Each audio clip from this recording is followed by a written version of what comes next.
കർത്താവേ, എന്നോട് കരുണ തോന്നണമേ, ഞാൻ അങ്ങിൽ ആശ്രയിക്കുന്നു. ഹല്ലേലൂയ. എൻ്റെ പേര് പ്രിൻസ്. ഞാൻ കട്ടപ്പനയിലാണ്. ഏതാണ്ട് ഒരു 6 മാസക്കാലമായിട്ട് അത്യാവശ്യം നല്ല പ്രശ്നത്തിലാണ് ഞാൻ. എൻ്റെ കൂട്ടത്തിൽ 9 വർഷമായിട്ട് ജോലി ചെയ്തുകൊണ്ടിരുന്ന എൻ്റെ സുഹൃത്തിൻ്റെ മകൻ വളരെ പെട്ടെന്നൊരു ദിവസം ഒരു 14 വയസ്സുള്ള പയ്യൻ ആത്മഹത്യ ചെയ്തു. ഞാനും ഈ ചടങ്ങുകൾക്കെല്ലാം പങ്കെടുക്കേണ്ടി വന്നു. അതോടുകൂടി ഇവൻ എൻ്റെ സ്ഥാപനത്തിൽ ജോലിക്ക് വരവ് നിർത്തി. അതോടുകൂടി ഞാൻ വലിയ പ്രശ്നത്തിലായി. എനിക്ക് പകരം ഒരാളെ കിട്ടിയില്ല. എൻ്റെ ഷോപ്പിൽ നല്ല തിരക്ക്, ഒരുപാട് സാമ്പത്തികമായിട്ടുള്ള നഷ്ടങ്ങൾ, അതോടൊപ്പം വേറെ ഒന്നിനും എങ്ങോട്ടും പോകാൻ പറ്റാത്തൊരവസ്ഥ.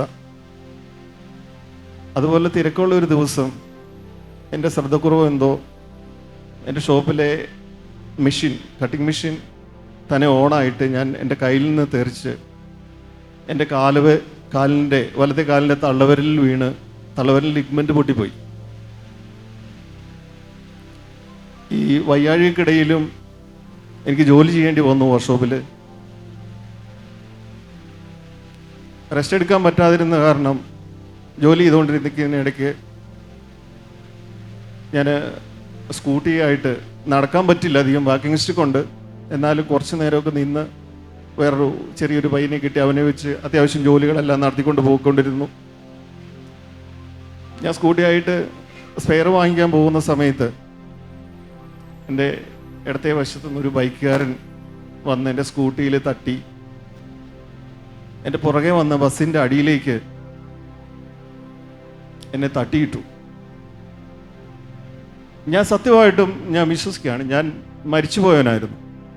അന്ന് പകല് പലതവണ അങ്ങനെ അതുവഴി പോയിക്കൊണ്ടിരിക്കുമ്പോഴെല്ലാം ഞാൻ ഇങ്ങനെ എൻ്റെ ഹൃദയത്തിൻ്റെ ഉള്ളിൽ ഞാൻ നിലവിളിച്ചുകൊണ്ടിരുന്നു, കർത്താവേ, എന്നോട് കരുണ തോന്നണമേ, ഞാൻ അങ്ങിൽ ആശ്രയിക്കുന്നു. പലതവണ, ഒരു തവണയല്ല. എനിക്ക് എന്താണെന്ന് അറിയില്ല, ഈ ഒരു കടയുടെ മുമ്പിൽ വെച്ചാണ് ഇത് സംഭവം ഉണ്ടാകുന്നത്. ഞാൻ ബസ്സിനടിയിലേക്ക് പോയി. ഞാൻ എൻ്റെ CCTV നമ്മുടെ SPJ ഇടുക്കി ഗ്രൂപ്പിൽ എനിക്ക് കിട്ടിയത് ഞാൻ കർത്താവിൻ്റെ ദാസന് കാണാനായിട്ട്, അല്ലെങ്കിൽ എനിക്ക് വേണ്ടി പ്രാർത്ഥിക്കണമെന്ന് പറയാൻ വേണ്ടിയിട്ടിരുന്നു. അദ്ദേഹം തിരക്കായതുകൊണ്ട് കണ്ടോ ഇല്ലയോ എനിക്കറിയൂടാ. പക്ഷേ ആ CCTV കണ്ടവരെല്ലാം പറഞ്ഞു, എല്ലാവരും ഇപ്പോഴും എൻ്റെ കയ്യിലുണ്ടത്.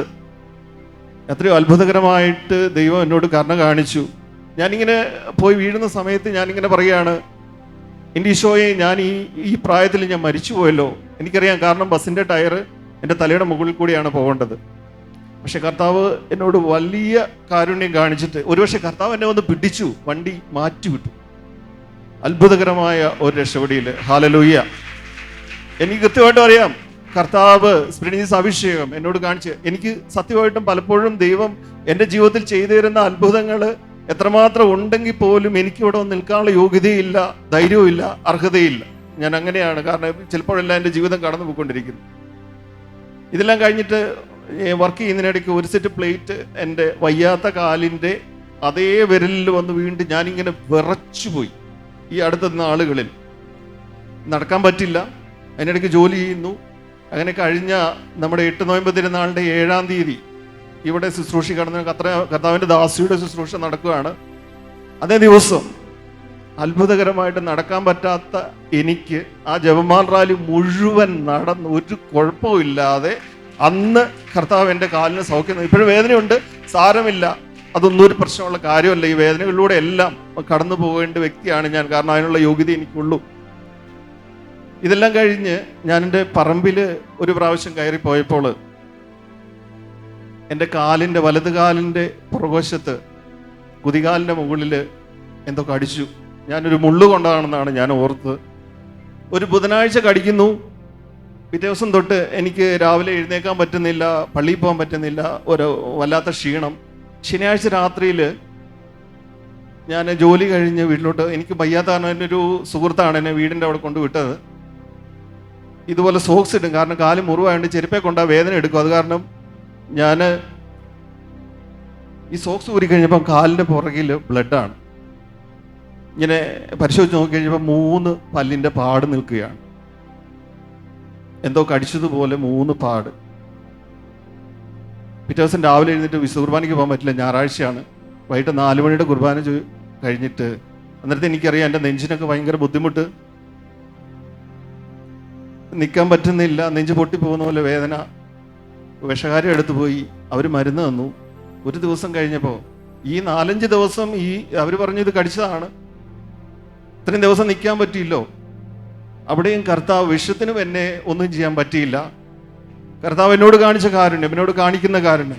ഈ കഴിഞ്ഞ ആഴ്ച ഞാൻ എൻ്റെ ഷോപ്പിൽ വെൽഡ് ചെയ്തുകൊണ്ടിരുന്നപ്പം ഒരു തീപ്പൊരി വന്ന് വീണ് എൻ്റെ ഷർട്ട് മുഴുവൻ കത്തി, ഷർട്ടിന് ഫ്രണ്ട് മുഴുവൻ കത്തി. പക്ഷെ എനിക്കൊരു പോറൽ പോലും പറ്റിയില്ല. ഇവിടെ എല്ലാം എന്നെ സംരക്ഷിക്കുന്നത് എൻ്റെ ദൈവത്തിൻ്റെ സ്നേഹം, എൻ്റെ യോഗ്യത കൊണ്ടൊന്നുമല്ല, കർത്താവിൻ്റെ അനന്തമായ കാരുണ്യം. ഞാൻ എന്നേ മരിച്ചു പോയൻ ഇന്ന് സ്പ്രിഡ്ജീസിലായതുകൊണ്ട് മാത്രം ഇവിടെ വന്ന് നിൽക്കുന്നു. ഞാൻ ഇപ്പോഴും പറയുന്നത് എനിക്ക് ഇവിടെ വന്ന് നിൽക്കാനുള്ള ധൈര്യമില്ല, എനിക്കതിനുള്ള യോഗ്യതയുമില്ല.